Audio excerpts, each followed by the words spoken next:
Hello guys, এখন হয়ে গেছে রাত। তোমাদের একটা নিমন্ত্রণ ছিল বাবার আর দাদার, আমার ছিল না।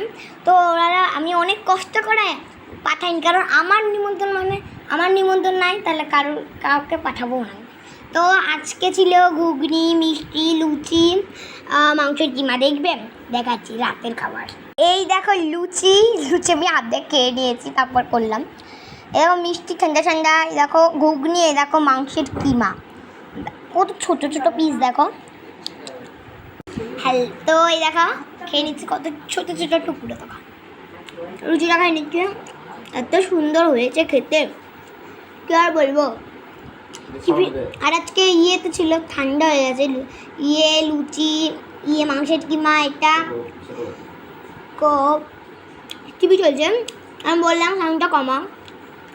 তো সাত সকালে কারণ মার সার্ভে ছিল, তো মা তাড়াতাড়ি লুচিটা এখন ভাজলাম, ঘুগনিটা হয়েছে শাশুড়ি করেছে, সরি। মাংসের কিমাটা দুপুরের দিকে করেছে, আর মিষ্টিটা ছিল ঠাকুরের মিষ্টি, ভাই হাত ধুয়ে দুটো চারটে বার করে দিয়েছে। তো আমার তো খুবই ভালো লাগছে, তো এত সুন্দর খেতে হয়েছে। আমি নেক্সট ভিডিও দেখাবো। তো কালকে সকালে কী, আর কালকে আমার স্কুল আছে সেটা জানি না, আমি দেখালাম না।